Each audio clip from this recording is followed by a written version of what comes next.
So I've got a bit of a problem with the new Atomos Ninja 5. It's a brilliant recorder.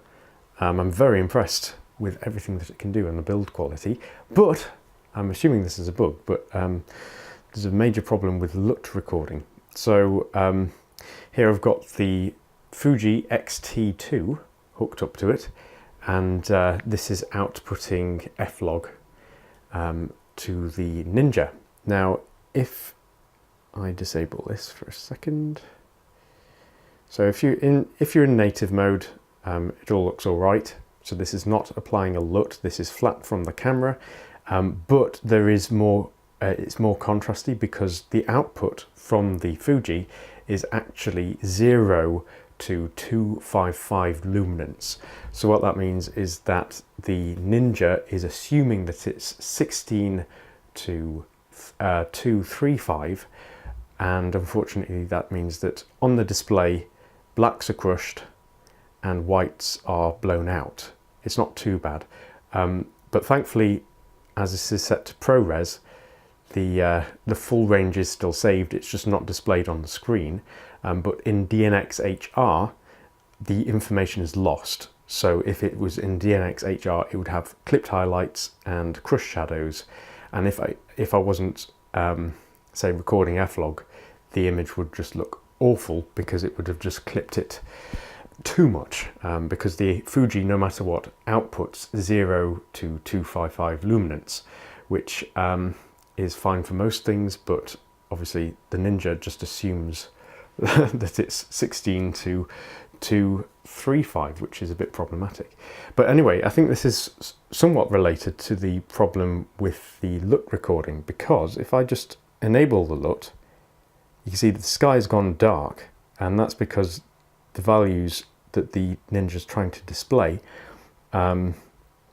it's outside of the 235 luminance range, because this is outputting full range. So full RGB is not limited RGB, but for some reason it's mapping it as black, and that's a problem because it just makes it distracting to monitor. As you can see, it will gradually come back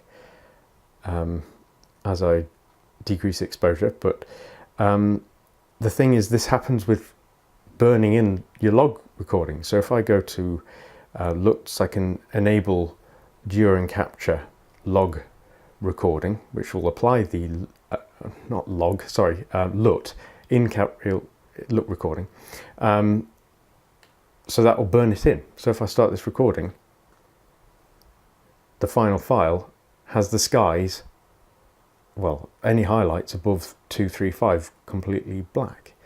So that makes it unusable both for monitoring and for burning in LUTs. So it's a bit problematic. I've tried to contact support, but they've not replied, but it was only a couple of days ago, so we'll see what they say next week. But this is pretty disappointing because I need it to burn in LUTs,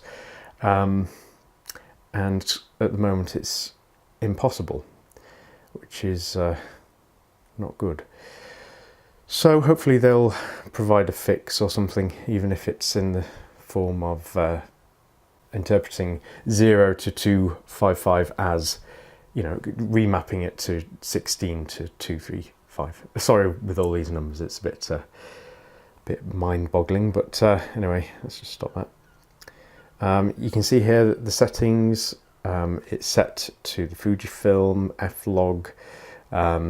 It's all, I've tried everything. I've tried turning this off. It makes absolutely no difference, as you can see.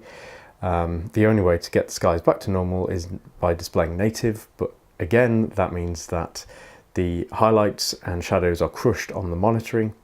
But that's, you know, I can deal with that because it does save them in ProRes and you can recover them in post, so that's not too bad. But I do need them to not, I do want the sky not to be remapped to black, because that's pretty disastrous.